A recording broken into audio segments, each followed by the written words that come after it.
પ્રહલાદજી જંજીરોથી, કારણ કે હડતાલ છોડાવી હતી. શું છોડાવું તું? હડતાલ. ગમે તે કર પણ આ નારાયણને તું ભૂલી જા. નારાયણનું સ્મરણ તારે કરવાનું. આ હડતાલ તું ભૂલી જા. આ હડતાલ તો છે ને નરસિંહ મહેતાએ વગાડીને તો 9 વખત ભગવાને એના કોડ પૂરા કર્યા. શું કરે છે? એના કોડ પણ 9 વખત પૂરા કર્યા. એને શિર પૂરવા ભગવાન આવે છે. જ્યારે આ હડતાલ પકડવાનો સાચો સમય છે ને, સુખદેવજી મહારાજ પ્રશ્ન કરે છે ને પરીક્ષિત મહારાજને જવાબ આપે છે. શ્રવણમ કીર્તનમ વિષ્ણુ સ્મરણમ પાદ સેવનમ અર્ચનમ વંદનમ દાસ્ય સખ્ય આત્મનિવેદનમ. કે દેખ પરીક્ષિત, ભક્તિમાં શું તાકાત છે ને. આજે નવધા ભક્તિનો જે તે મને પ્રશ્ન કર્યો છે, એ નવધા ભક્તિમાં શું તાકાત છે આજે તું દેખ. તે સમયે જંજીરોથી પ્રહલાદજીને થાંભલા જોડે બાંધી દીધા છે. અને તે સમયે થાંભલા ઉપર કીડીઓ ચડે છે. કોણ ચડે છે? કીડીઓ. નાની નાની કીડી હોય ને એ ચડે છે. થાંભલાની જોડે તો કોઈ ઘણી વસ્તુ નથી, પણ કીડીઓ ચડે છે. તે થાંભલાને હિરણાક્ષ આગ લગાડે છે. આજુબાજુ આગ કાસ્ટ મતલબ લાકડા મૂકીને અગ્નિ પ્રજ્વલિત કરે છે. કે હવે તારા નારાયણને તું પુકાર. તું કહે છે ને કે તારો નારાયણ બધે જ છે, તો તારો નારાયણ અહીંયા છે? પુકાર. પુકાર તારા નારાયણને, બોલાય તારા નારાયણને. ક્યાં છે તારા નારાયણ? તારો નારાયણ આ પાણીમાં છે, તારો નારાયણ અગ્નિમાં છે, તારો નારાયણ આ બ્રહ્માંડના કણ કણમાં. તું કહે છે ને જે કણ કણ છે એ જ શંકર છે, તો બોલાય તારા નારાયણને. આજે 4-5 વર્ષનું નાનું બાળક, એના પિતાએ એના હાથમાં વીડિયો બાંધી દીધી છે, થાંભલા જોડે બાંધી દીધા છે પ્રહલાદજી, અને તેની ફરતે અગ્નિ પ્રજ્વલિત કરી છે. 4-5 વર્ષનું બાળક. એના પિતા એને પ્રશ્ન કર્યો, તારો નારાયણ છે અહીંયા આગળ? ઉભા. તે સમયે પ્રહલાદજી આંખો બંધ કરી રડવા લાગે છે. શું કરે છે? રડવા લાગે છે. નીચે નજર કરે છે. નીચે નજર કરીને એટલે રડવાનું બંધ થઈ ગયું. કેમ? એનું કારણ શું? નીચે નજર કરી રડવાનું કેમ બંધ થઈ ગયું? આપણી નજર જ્યારે સંસારમાં હોય ને ત્યારે આપણે રડીએ. આપણી નજર સંસાર સામે હોય ને ત્યારે આપણે રડીએ. જ્યારે આપણી નજર ભગવાનના ચરણો સામે મતલબ નીચે થાય ને, શરણાગતિ થાય ને, ત્યારે આપણે બધા જ દુઃખો. આટલી બધી અગ્નિ પ્રજ્વલિત કરી છે ને, તો પણ પેલી કીડીઓ બળી અને પ્રહલાદને લાવી હરી મારી ઘોડે છે, રક્ષા કરે છે. તો પોતાના પિતાને કહે છે, પિતાશ્રી, તમારી અગ્નિ આટલી નાની કીડીને નથી બાળી શકતી, મને શું કરી શકશે? તે સમયે પ્રહલાદ આંખો બંધ કરીને નારાયણને પુકારે છે. ઓમ નમો ભગવતે વાસુદેવાય. ઓમ નમો ભગવતે વાસુદેવાય. ઓમ નમો ભગવતે વાસુદેવાય. તે સમયે હિરણાક્ષ કહે છે કે તારો નારાયણ જો અહીંયા હોય અને બોલાય. હિરણાક્ષને વરદાન મળ્યું હતું બ્રહ્માજી પાસેથી કે નહીં એ જળથી મળે કે નહીં અગ્નિથી, નહીં વાયુથી મળે કે નહીં પૃથ્વીથી, નહીં ઘરની બહાર મળે કે નહીં ઘરની અંદર મળી શકે, નહીં પશુથી મળે નહીં પ્રાણીથી મળે, નહીં જીવથી મળે નહીં હથિયારથી મળે, નહીં દિવસે મળે કે નહીં રાત્રે મળે. એને કોઈ તત્વ કોઈ વસ્તુ એને મારી શકશે વરદાન મળ્યું હતું. પ્રહલાદ કહે કે બોલાય તારા નારાયણને. જ્યારે ભગવાન નારાયણ ભક્તના પુકારથી અવતાર ધારણ કરે અને આમ જ્યારે ખડખડ ખડખડ ખડખડ ખડખડ કરીને જ્યારે આ પૃથ્વી ધ્રુજવા લાગે, આમ અજીબ પ્રકારનું જ્યારે કંપન મહેસૂસ થાય, એવું કંપન આજે હિરણાક્ષને મહેસૂસ થયું. આપણને જ્યારે કંપારી આવે, ધ્રુજારી આવે, એ ધ્રુજારી હિરણાક્ષને મહેસૂસ થઈ. બે ઘડી માટે કશું વિચારી ન શક્યું. પોતે તો અધર્મનો રાજા, બોલાય તારા નારાયણ, અવાજ નથી નીકળતો. સામે દીકરો છે, અગ્નિ પ્રજ્વલિત છે. કંપારી પોતાના શરીરમાં આવી હતી. જ્યારે એ કંપારી, એ ધ્રુજારી જ્યારે પોતાના મહેલમાં, પોતાનો મહેલ ધ્રુજવા લાગ્યો, મહેલમાંથી પોતાના રાજ્યમાં, રાજ્યમાંથી પોતે પૃથ્વીમાં ધ્રુજારી થવા લાગી, પૃથ્વી ધ્રુજવા લાગી. જે નારાયણ ચતુર્માસ દરમિયાન ક્ષીરસાગરમાં શાંત હોય, શાંત સ્વરૂપ, કોમળ સ્વરૂપ, આ નારાયણ કૃષ્ણ કેવા શાંત લાગે છે. દેખો એની નજર કેવી છે. યમી ભરેલી નજરું રાખો મેવાડના શ્રીનાથ. એ નજરું વાળો આજે ક્રોધે પરાણો હશે તો કેવો હશે વિકરાળ. ત્રણ લોકમાં હાહાકાર. જે થાંભલા જોડે પ્રહલાદજીને બાંધ્યા હતા ને, એ થાંભો ધડ ધડ થર થર થર થર થર થર ધ્રુજવા લાગ્યો. શું લાગ્યો? ધ્રુજવા લાગ્યો. આખો મહેલ ધ્રુજવા લાગ્યો. પ્રહલાદ, હિરણાક્ષ, આખો મહેલ, એનું સિંહાસન, ઇન્દ્રનું સિંહાસન પણ હલવા લાગ્યું. બ્રહ્મલોકની અંદર બ્રહ્માજી પણ હલવા લાગ્યા, ધ્રુજારી થવા લાગી. અને થાંભલો ચીરીને, જે થાંભલા જોડે ભક્ત પ્રહલાદને બાંધ્યા હતા, એ જ થાંભલામાંથી ભગવાન નરસિંહનું પ્રાગટ્ય થાય છે. બોલીએ શ્રી નરસિંહ ભગવાન કી જય. ભગવાન નરસિંહ પ્રગટ થાય છે. એમનું સ્વરૂપ તો દેખો. આ નહીં નર, નહીં નારાયણ. મોઢું વાઘનું અને હાથની અંદર જે નખ હોય એ પણ વાઘના. અડધું શરીર નર અને અડધું પશુનું, જેને આપણે પશુપતિનાથ કહીએ છીએ. અને પશુપતિ શિવ સ્વરૂપે બિરાજમાન છે, જે નેપાળમાં છે. પશુપતિનાથ મહાદેવ. કારણ કેમ? તો નારાયણનું સ્વરૂપ. કારણ શિવ હૃદયશ્ચ વિષ્ણુ, વિષ્ણુ હૃદયશ્ચ શિવ. નામ ભલે તમારું હોય પણ રૂપ તો મારું રહેશે. વાઘનું મોઢું છે, આમ વિકરાળ સ્વરૂપ ધારણ કર્યું છે. હિરણાક્ષ સાથે યુદ્ધ લડે છે. તે સમયે ભગવાન નરસિંહ હિરણાક્ષને સંધ્યાની વેળાએ ઘરની ચોખટ ઉપર લાવીને ઊભો કરે છે. શું કરે છે? ચોખટ ઉપર ઊભો કરે છે. સંધ્યા સમયે પોતાના બંને જાંઘ ઉપર, પોતાના બંને પગ ઉપર હિરણાક્ષને બાંધી રાખે છે. સંધ્યાનો સમય છે, નહીં ઘરની અંદર છે કે નહીં ઘરની બહાર છે, નહીં દિવસ છે કે નહીં રાત છે, સંધ્યા છે. જે ભગવાનનું સ્વરૂપ જે નથી એ પુરુષ કે નથી પશુ કે નથી નર કે નથી નારાયણ, નથી શસ્ત્ર કે નથી અસ્ત્ર. પોતાના નખો વડે હિરણાક્ષને નાખે છે. શું કરે છે? ફાડી નાખે છે. ભગવાન તેનો ઉદ્ધાર કરે છે. અને તે સમયે ઉદ્ધાર કરીને ભગવાન નરસિંહનું પ્રાગટ્ય થાય છે. બોલીએ નરસિંહ ભગવાન. તે જ નરસિંહ ભગવાન નો ક્રોધ વિકરાળ થાય છે. તે સૃષ્ટિ ઉપર હાહાકાર કરવા લાગે. બ્રહ્મલોકને નષ્ટ કરે, વિષ્ણુલોકને નષ્ટ કરે, બ્રહ્માંડને નષ્ટ કરે. ઇન્દ્રસન પણ હળવા લાગે, એ પણ નષ્ટ થવા લાગે. તે સમયે ભગવાન શંકર પ્રહલાદને વિનંતી કરે કે પ્રહલાદ, આ નારાયણને હવે ફક્ત કોઈને હવે તમે જ શાંત કરી શકો છો. બીજા કોઈમાં એટલું સામર્થ્ય નથી કે ભગવાન નારાયણને શાંત કરી શકે.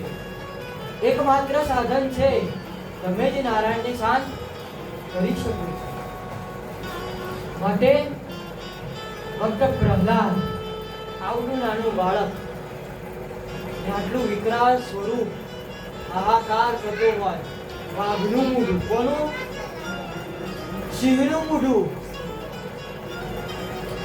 રક્ત વાળું, આમ મોઢું મોઢામાંથી રડાક્ષો રક્ત વહે છે, હાથ રક્ત વાળા છે, હાહાકાર કરે છે, ગર્જના કરે છે. વાઘ કેવી ગર્જના કરે, સિંહ ગર્જના કરે, એવી ગર્જના કરે છે. 4-5 વર્ષનું બાળક એ ગર્જના સામે જઈને આમ કહે, નારાયણ, ઓ નારાયણ, મારી સામે તો દ્રષ્ટિ કરો. જેની માટે તમે અહીંયા આગળ જન્મ લીધો છે એની સામે તો 5 મિનિટ નજર કરો. અને તે સમયે નારાયણ એ નરસિંહ પ્રહલાદ સામે નજર કરે અને એ જ ક્રોધ સ્વરૂપ, એ જ વિકરાળ સ્વરૂપ શાંત થાય. એ વિકરાળ સ્વરૂપ જ્યારે પ્રહલાદ કહે, નારાયણ, તમે જેની માટે આવ્યા છો એની સામે તો નજર કરો. આવડું નાનું બાળક પોતે નારાયણને મનાવે, અને પણ આટલું વિકરાળ સ્વરૂપ આપણે કૃષ્ણને મનાયા હોત તો સમજમાં આવે કે ભાઈ સખા થઈને મનાવે છે. કૃષ્ણને મનાયા હોત તો સમજ આપણને એમ ન થાય કે ભાઈ વાંધો ના આવે. આ તો નરસિંહ સ્વરૂપ, સિંહની ગર્જના કરતા નરસિંહ આખા બ્રહ્માંડમાં વિનાશ કરે છે. કોઈ જગ્યા રહી નથી જ્યાં વિનાશ બાકી હોય. તે સમયે આવડું નાનું બાળક એ જે નરસિંહની આંગળી પકડે, અને આમ નરસિંહ તો મોટા 4-5 વર્ષનું બાળક આવડું આમ આંગળી પકડે અને કહે, નરસિંહ, નારાયણ, નારાયણ, હું અહીંયા નીચે ઊભો છું, મારી સામે તો નજર કરો. જેની માટે તમે અહીંયા આગળ આવ્યા છો એની સામે તો નજર કરો. ને બાળક રડતું હોય અને રક્તવાળા, પોતાના પિતાના રક્તવાળા હાથ હોય. નરસિંહ ભગવાને રણાક્ષે ફાળ્યો છે, પોતાના પિતાનો વધ કર્યો છે, ઉદ્ધાર કર્યો છે. આમ નખની અંદર પોતાના પિતાની ચામડી રહી ગઈ હોય નરસિંહ ભગવાનના નખમાં. હાથ રક્તવાળા હોય, મોઢામાંથી એનું રક્ત વહેતું હોય. સિંહ સ્વરૂપ હતું, એની જ આંગળી પકડે આવડું નાનું બાળક. એ દ્રશ્ય કેવું હશે? એ કઈ, નારાયણ, જેની માટે તમે અહીંયા આગળ ઉપસ્થિત થયા છો એની સામે 2 મિનિટ તો નજર કરો. ને નાનું બાળક રડતું હોય, દ્રશ્ય કેવું હશે? અને આ દ્રશ્ય જોઈ એ નાના બાળકને રડતો જોઈને આમ આંગળી પકડેલી જોઈ ભગવાન નરસિંહનો ક્રોધ શાંત થાય. તે બાળકને આમ ઉચકે, નાના બાળકને આમ ઉચક્યું હોય, જે જ ખોળાની અંદર, જે જ પગ ઉપર પોતાના પિતાનો વધ કર્યો, એ જ પગ ઉપર જ્યારે બાળકને બેસાડે આમ કરીને આમ, અને એ જ રક્તવાળા હાથે ભગવાન એના ભાગ આમ એના ભાકડિયા ભાગ ઉપર આમ હાથ ફેરવતા હશે. દ્રશ્ય કેવું હશે? જે સિંહાસન ઉપર હિરણાક્ષ બેસતો હતો, ઉમરા ઉપર પિતાનો દેહ પડ્યો છે, સિંહાસન ઉપર નરસિંહ બેઠા છે, જેમના હાથ પિતાના રક્તવાળા છે. અને પ્રહલાદના માટે હાથ ફેરવતા હોય અને પ્રહલાદ રડતો હોય, નારાયણ, નારાયણ, નારાયણ કરતો હોય. અને એ સમયે પ્રહલાદ ભણે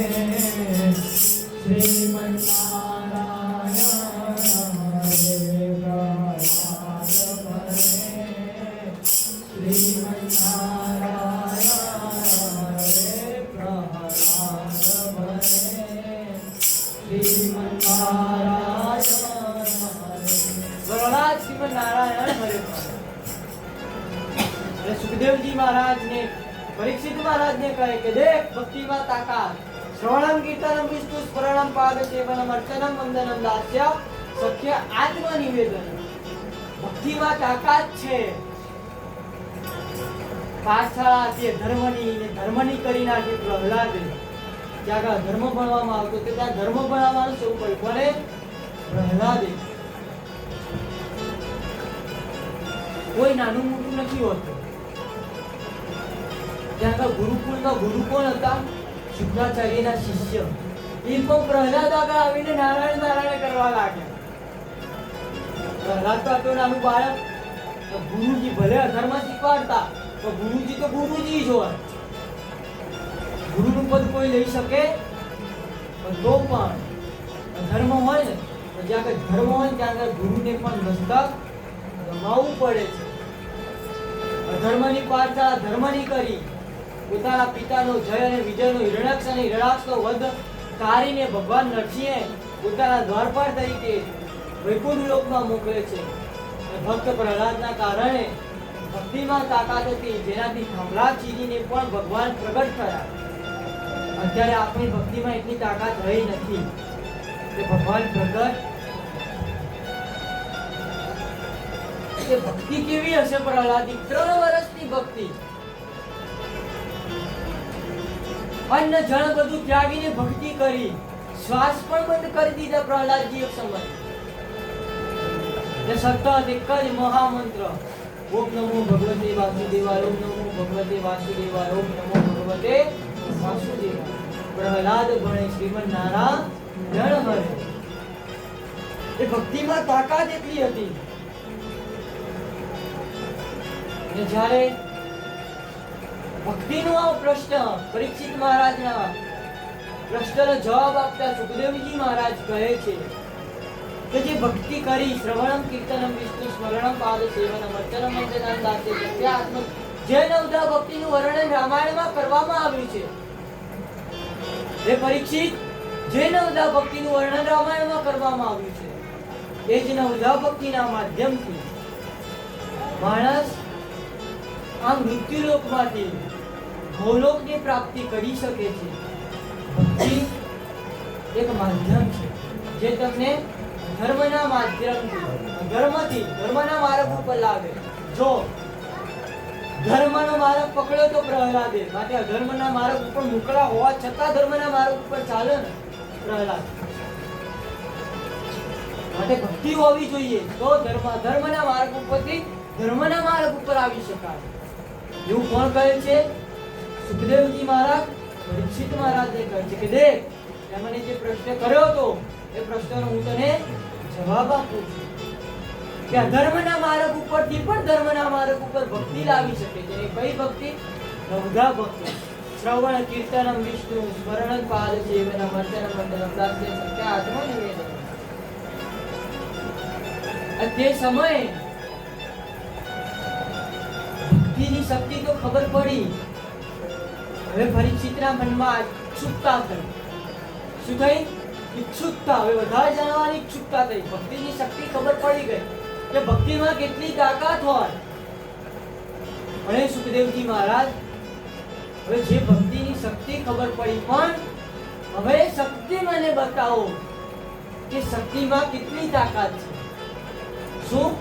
ભક્તિની શક્તિ તો ખબર પડી, પણ હવે એ શક્તિની તાકાત કેટલી છે એ મને તમે બતાવો. તે સમયે સુખદેવજી મહારાજ જવાબ આપતા કહે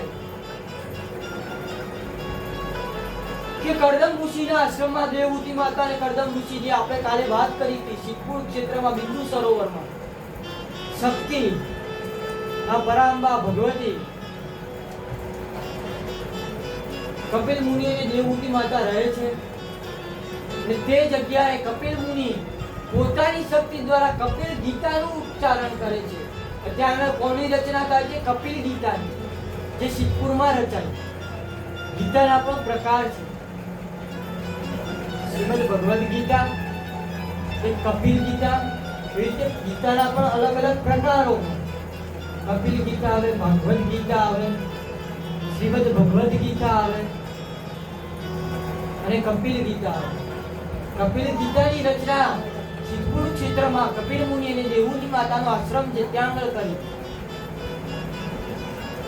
હવે જે ભક્તિમાં શક્તિ રહેલી છે, શક્તિ અમને બતાવો કે શક્તિમાં કેટલી તાકાત છે. તે સમયે શક્તિ એટલે માં પરાંબા ભગવતી જગદંબા માં પાર્વતી, એ જ એક શક્તિ છે. એ શક્તિની અંદર જ ભક્તિ રહેલી છે. શું રહેલું છે? શક્તિની અંદર જ ભક્તિ રહેલી છે. હવે આપણા મનમાં પ્રશ્ન થાય કે ભાગવતજીની અંદર જે શ્લોક લખ્યો હતો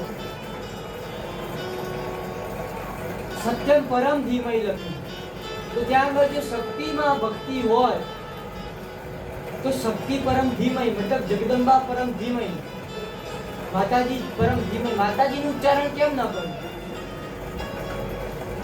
જો ત્યાં આગળ માતાજીનું ઉચ્ચારણ કરત ને સુખદેવજી મહારાજ કે વ્યાસ મુનિ કે શક્તિ પરમ ધીમય, તો જે શક્તિના ઉપાસકો છે, જે દેવી ઉપાસકો છે આપણા સમાજમાં, એ લોકો ભાગવતજીને શું કરત? આ ગ્રંથ અમારો છે. કોનો છે? અમારો છે. કરી દે ને જે માતાજીની ઉપાસના કરવા વાળા હોય ને પછી એવું કે આ ભાગવતજીનું ગ્રંથ અમારો છે. પણ ભાગવત તો કોઈ એકનું નથી, સમસ્ત જીવોનું છે. અને જીવોનું પણ ખરા, જીવોના પણ સત્યનું છે. માટે સત્યમ પરમ ધીમય. ત્યાં આગળ ભગવાને ત્યાં આગળ માતાજીનો ઉલ્લેખ કર્યો નથી. જો શિવ પરમ ધીમય લખી દે તો એમ કહે શંકર જે શિવ સંપ્રદાય છે એ લોકો એમ કહે કે આ ગ્રંથ તો અમારો છે. ખરી છે ને? નારાયણ પરમ ધીમય લખે તો વૈષ્ણવ સંપ્રદાય વાળા એમ કહે કે આ ગ્રંથ તો અમારો છે. આ ગ્રંથ તો કોઈ ધર્મનો નથી, આ ગ્રંથ તો સત્યનો છે, જે આપણને ધર્મના માર્ગ ઉપરથી ધર્મના માર્ગ ઉપર વાળે. માટે ત્યાં આગળ લખવામાં આવ્યું સત્યમ પરમ ધીમય. શક્તિમાં કેટલી તાકાત છે તે બતાવો. અને સુખદેવજી મહારાજ જવાબ આપે, હિમાલય પર્વત છે, હિમાલયના રાજા હિમાવત ના ઘરે પાર્વતીનો જન્મ થાય છે. શિવ પુરાણની અંદર આ પ્રસંગનું વિસ્તૃત વર્ણન કરવામાં આવ્યું છે, પણ ભાગવત પુરાણમાં સંક્ષિપ્તમાં જ વર્ણન કરેલું છે, ફક્ત જવાબ અને પ્રશ્ન સ્વરૂપે. કે જે સમયે હિમાલયના રાજા હિમાવત, કોણ કહે છે આ બધું? સુખદેવજી મહારાજ પરીક્ષિતને કહે છે કે હિમાલયનો પર્વત છે, હિમાલય રાજ્ય છે, એના રાજા હિમાવત ના ઘરે કોનો જન્મ થાય છે? જગદંબા માં પાર્વતીનો. અને તેમના લગ્ન થાય છે ભગવાન શંકર સાથે. એ પહેલા દક્ષ પ્રજાપતિના ત્યાંમાં જગદંબા સતી સ્વરૂપે હોય છે. કયા સ્વરૂપે? સતી સ્વરૂપે. જ્યારે સતી સ્વરૂપે હોય અને ભગવાન ભોળાનાથની તપ કરીને ભગવાન ભોળાનાથને વર સ્વરૂપે પ્રાપ્ત કરે,